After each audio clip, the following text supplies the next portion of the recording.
Dès que J.D. Vance a levé le voile sur cette révélation, Emmanuel Macron est entré en fusion. Une colère si brutale qu'on aurait dit une alarme nucléaire déclenchée en plein direct. Le locataire de l'Élysée n'a pas supporté que Washington ose mettre le nez dans nos affaires, comme il dit. Mais voilà, ce n'était pas une intrusion, c'était une gifle diplomatique. Le vice-président américain n'a plus mâché ses mots, il a analysé la situation française avec une précision chirurgicale et a appuyé là où ça fait mal. Son discours, véritable séisme politique, a provoqué un choc en chaîne jusque dans les couloirs de Bruxelles. Et pendant que le palais présidentiel s'embrase, Vance trace sa ligne. Direct glacial implacable. Ce n'était pas un simple discours, c'était une mise à nu. Vous allez voir cette vidéo et dès que J.D. Vance a levé le voile sur cette révélation, Emmanuel Macron est entré en fusion. Une colère si brutale qu'on aurait dit une alarme nucléaire déclenchée en plein direct. Le locataire de l'Élysée n'a pas supporté que Washington ose mettre le nez dans nos affaires, comme il dit. Mais voilà, ce n'était pas une intrusion, c'était une gifle diplomatique. Le vice-président américain n'a plus mâché ses mots, il a analysé la situation française avec une précision chirurgicale et a appuyé là où ça fait mal. Son discours, véritable séisme politique, a provoqué un choc en chaîne jusque dans les couloirs de Bruxelles. Et pendant que le palais présidentiel s'embrase, Vance trace sa ligne. Direct glacial implacable. Ce n'était pas un simple discours, c'était une mise à nu. Vous allez voir, cette vidéo est du lourd. Accrochez-vous, la suite va décoiffer. Impossible de le rater, Macron bouillonné. Les mâchoires serrées, les sourcils froncés, les gestes nerveux. Le président n'a jamais aussi mal porté le costume du calme républicain. Il suffoquait sous le poids d'un malaise qu'il ne pouvait plus dissimuler. Et pour cause, J.D. Vance venait de lâcher une vérité que personne n'ose formuler à haute voix sur le vieux continent. Aux yeux des Américains lucides, ce front républicain français n'est qu'un décor en carton, un vieux théâtre pour dissimuler la peur panique de perdre le pouvoir. Car bannir une partie entière du peuple sous prétexte qu'elle ne pense pas comme il faut, c'est tout sauf démocratique.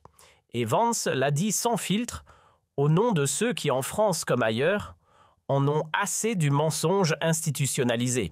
Ce que J.D. Vance a lâché, aucun dirigeant européen n'oserait même le penser à voix haute.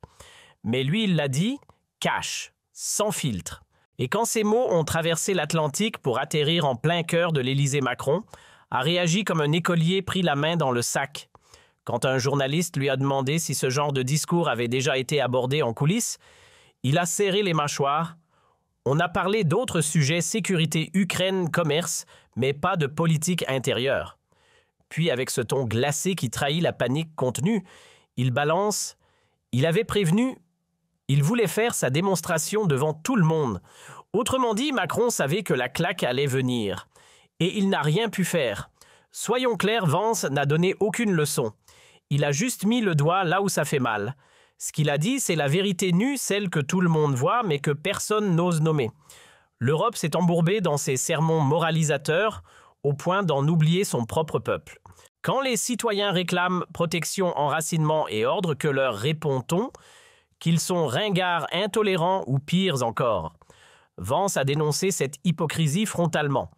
Et Macron, piqué au vif, a hurlé à l'ingérence. Il a gesticulé, parlé d'outrecuidance étrangère, d'irritation nationale. Mais derrière cette posture, on devinait l'inconfort, parce que Vance avait visé juste. Il avait touché une faille. Et cette faille, c'est ce fameux front républicain, un barrage en carton-pâte qui se fissure de partout. J.D. Vance connaît très bien la mécanique française. Le Pen ne l'a pas laissé dans l'ombre. Elle lui a exposé le théâtre politique de Paris. Résultat, la Maison-Blanche s'ouvre au Rassemblement national, les portes claquent pour les autres. Thierry Mariani, entre autres, est accueilli à bras ouverts. Mais Gabriel Attal, personne n'en veut. Ni Trump, ni Vance, même pas un café, même pas un selfie. C'est dire à quel point il est hors jeu.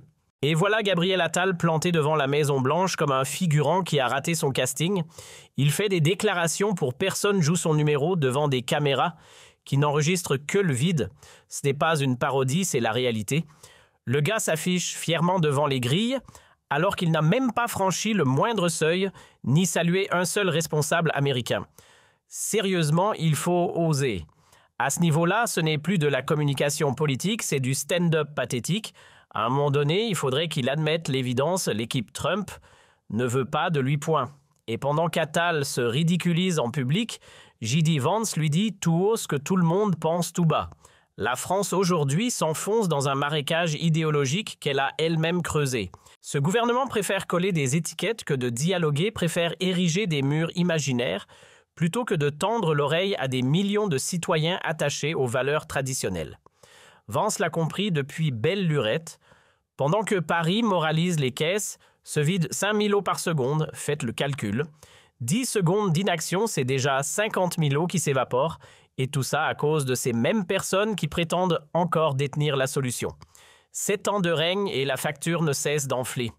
Plus de 300 milliards d'euros ajoutés à la dette nationale, une montagne d'intérêts à rembourser, mais qui passera à la caisse. Spoiler, ce ne sera pas Emmanuel Macron.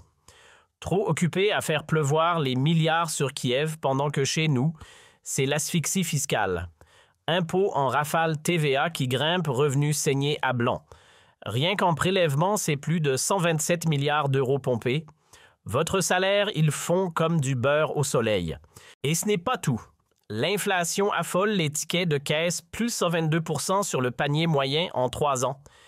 Et pendant que votre pouvoir d'achat plonge, la criminalité explose, meurtre, en hausse agression sexuelle, en progression trafic de drogue partout. Une spirale infernale. Et si vous pensiez que le pire était passé, détrompez-vous. En une seule année, les jeunes sont avalés par les écrans, les usines se font la malle et les retraites s'effondrent, comme un château de cartes. On vous dépouille centime après centime pour bâtir un cauchemar national. Pourquoi cette folie destructrice ? La réponse est simple, le fric. Macron et sa clique se gavent grâce à des tuyaux internes, des deals opaques et le bradage en règle de notre héritage. Pourquoi freineraient-ils quand ça rapporte autant et que personne ne bronche? Ils auraient tort de s'en priver. La population est tétanisée et ceux qui ont osé se lever, écrasés. Brutalement. Soyons francs, une bonne fois pour toutes, rien ne va s'améliorer. Les taxes grimperont encore plus haut, l'insécurité gagnera chaque quartier et vos économies évaporées. Le système ne vous veut pas heureux, il vous veut docile. Alors quelle option reste-t-il? Pensez à vous, oui égoïstement. Sauvez votre peau et celle de vos proches. Mais comment? En bossant plus, vous êtes déjà au bout du rouleau. En accumulant les heures sup, même pas de quoi combler l'inflation. Multipliez les boulots. Vous dormez quand? Prendre des chemins tordus pour finir en prison. Mauvaise idée. Non, il existe une autre issue, discrète, légale, étonnamment efficace. Une porte de sortie que personne ne vous montre. Ce soir, vous pouvez déjà faire le premier pas pour sortir de cette cage dorée. Tout est réuni dans notre groupe privé Telegram. Rejoignez-nous gratuitement. Mais faites vite, le sablier tourne. Et pendant que vous cherchez à reprendre le contrôle, regardez l'ironie, un pays qui prétend être une démocratie mais qui exclut une partie entière de son électorat. Ce n'est plus un régime républicain, c'est un théâtre de marionnettes. Macron joue aux conservateurs quand ça l'arrange alors qu'il vomissait Trump hier encore. Maintenant, il hausse le ton, parle de souveraineté nationale, mais dans sa bouche, ça sonne creux. Ça ne respire pas la fermeté, ça pue l'angoisse. Selon Donald Trump, les années à venir seront décisives pour imposer le Rassemblement national comme une force incontournable. Fini l'ère où le RN était relégué au second plan. L'objectif est clair, le propulser au centre du jeu politique, là où les décisions se prennent pas, là où on applaudit du fond de la salle. Ce n'est plus une option, c'est un plan stratégique, un changement d'air. Et ce plan ne se fera pas tout seul. Les républicains français doivent être secoués, poussés à sortir de leur torpeur, obligés de cesser leur hypocrisie et de tendre enfin la main au RN pour bâtir un projet commun. J.D. Vance ne mâche pas ses mots. Il est temps de rompre avec cette Europe gouvernée par une élite technocratique de von der Leyen et ses petits cercles hors sol. Pour lui, cette clique représente un programme bien précis: démembrer les États-nations, ouvrir en grand les vannes migratoires et imposer un modèle économique qui dépouille les peuples de leur souveraineté. Face à ça, il faut un contrepoids, puissant, enraciné, patriote, un bloc de résistance. C'est l'heure de rééquilibrer la balance. Si les mondialistes de gauche ont droit à leur caste bruxelloise dorée, alors les peuples d'Europe méritent eux aussi leurs champions. Des leaders qui ne jouent pas au pion de Davos, mais qui défendent bec et ongles leur pays, leur identité, leur souveraineté. Pour J.D. Vance, c'est limpide, chaque nation a besoin de son rempart contre la dilution généralisée. En France, ce rempart, c'est Marine Le Pen. En Hongrie, c'est Viktor Orban. Deux figures que l'establishment déteste, justement parce qu'elles dérangent. Et pour le RN, cette reconnaissance internationale sonne comme une victoire éclatante. Ce n'est plus une contestation, c'est une alternative. Outre-Atlantique, c'est la sidération. Les Américains abasourdis n'en reviennent pas. Que s'est-il passé avec la France? Ce pays des Lumières devenu l'ombre de lui-même. J.D. Vance a tranché net d'une formule aussi brutale que limpide. Lorsqu'un État commence à punir ceux qui le critiquent, ce n'est plus une démocratie, c'est une cage dorée. Fin de citation, fin d'illusion. Et pendant que Washington s'étonne, Paris s'enfonce. Les pompiers pyromanes sont à la manœuvre. Gabriel Attal, chef d'orchestre de la débâcle budgétaire, ose désormais jouer les sauveurs de la République. Devant micro et caméra, il propose tout bonnement d'interdire un parti qui rassemble des millions de voix. Il appelle cela une responsabilité démocratique. Sérieusement. Voilà donc l'homme qui a creusé les comptes publics jusqu'au gouffre et qui veut aujourd'hui distribuer les brevets de vertu politique. On touche le sommet du ridicule, et pendant qu'Attal enfile ses belles phrases comme des perles creuses, le peuple lui décroche. Chaque mot prononcé semble vider un peu plus la réserve de confiance des Français. J.D. Vance, lui, n'a posé qu'une seule question, mais elle claque comme une gifle. Comment prétendre sauver la démocratie quand on en piétine les fondements silence radio du côté de l'Élysée? Macron, Attal et consorts n'ont rien à répondre, et pour cause, ils sont déjà noyés jusqu'au cou dans leur propre système entre obsession du contrôle panique électoral et soif de pouvoir. La réalité, elle ne se maquille plus. Tout le monde la voit. La France s'effrite sous nos yeux. Une économie à l'arrêt des infrastructures qui tombent en ruine et des institutions censées alerter, comme la Cour des comptes, qui crient dans le vide, l'argent public s'évapore. Des milliards engloutis, aucun projet concret. Pas de route, pas de vision. Rien qu'un tas de promesses aussi creuses qu'un tunnel non financé. Le pays dépense, mais ne construit plus. Et surtout, il ne croit plus. J.D. Vance résume la situation en une phrase aussi simple que dévastatrice. On mesure la santé d'un pays à sa capacité à croire encore en son propre futur. Et c'est bien là que le bas blesse. Car la France, aujourd'hui, ne croit plus en rien. Elle avance sans cap, sans conviction. L'exemple le plus flagrant, la démolition symbolique et bien réelle de son parc nucléaire. Ces centrales qui garantissaient à la nation une indépendance énergétique sacrifiée comme des pions dans une partie truquée. Ce n'est plus une erreur, c'est un aveu d'échec. Et J.D. Vance, avec un calme glaçant, lâche une vérité que peu ose formuler. La France est championne de la stupidité énergétique. Quand d'autres misent sur le durable, l'efficace et le peu coûteux, Paris lui choisit la panne volontaire.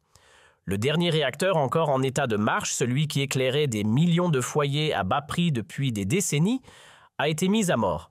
Non, ce n'est pas un sabotage venu de l'étranger. C'est un suicide signé de la main même de ses dirigeants. Par pure idéologie, par orgueil mal placé, plutôt que de suivre la logique, nos dirigeants préfèrent ériger les éoliennes en trophée du progrès. Ces mâts d'acier sont acclamés comme la panacée verte, alors qu'ils sont tout sauf efficaces. J.D. Vance, lui, ne mâche pas ses mots. Pour lui, c'est l'arnaque du siècle. Et comment lui donner tort? Dans une interview explosive avec Joe Rogan, le sénateur de l'Ohio, balance sans détour, l'éolien c'est une blague. C'est laid, ça ne marche pas et en plus ça coûte une fortune. Mais le pire, selon lui, ce n'est pas l'objet en soi, c'est la peur qu'on a vendue avec. Il accuse carrément les architectes de la transition climatique d'avoir bâti un business florissant sur un mensonge. Et Marine Le Pen ne dit pas autre chose. Elle appelle ça les moulins à vent de la honte. Sa position est limpide, stop net. Plus de compromis, plus de demi-mesure. Lors d'une déclaration récente, elle promet « On les démontera un par un ». Sous un gouvernement RN, on remet immédiatement les centrales nucléaires en service. Et tant qu'on n'aura pas retrouvé une production stable, fiable et française, on continuera à faire tourner les centrales à charbon. Voilà une politique énergétique sans faux semblant. J.D. Vance n'y est pas allé par 4 chemins, le soi-disant plan migratoire de Macron, une farce totale. Aucune solution juste du vent tranche-t-il. Rien n'a été fait pour stopper l'immigration illégale et tout le monde le sait. Pendant que les États-Unis expérimentent leur stratégie de remigration, envoyant discrètement des populations vers El Salvador, Paris, elle continue à expédier des Afghans depuis le Pakistan par avion comme si de rien n'était. Une gestion catastrophique qui frôle l'absurde, et de l'autre côté, Marine Le Pen ne cesse d'alerter. Tous les jours, ses tweets dénoncent l'inaction du gouvernement, et J.D. Vance suit acquiescent derrière son écran. La France est bloquée dans une impasse, un pays qui ouvre ses portes à des millions de personnes, mais qui ne protège pas ses frontières. Pendant que Macron déclare vouloir instaurer l'ordre, le désordre lui s'étend et s'amplifie. La contradiction est totale et le chaos devient la norme. J.D. Vance l'a parfaitement compris, rien de tout cela n'est dû au hasard. Derrière chaque choix absurde se cache un calcul politique, financé bien sûr par le contribuable français. Et dans ce grand théâtre, 2 voix se détachent venues de 2 continents mais unies par une même lucidité, Marine Le Pen et J.D. Vance. Tous 2 refusent que la politique devienne un laboratoire d'idéologie déconnectée. Pour eux, l'énergie, l'économie, la souveraineté, tout doit revenir à l'essentiel, la raison, la stabilité et l'intérêt national. Pas les dogmes, pas les postures. Et puis il y a eu ce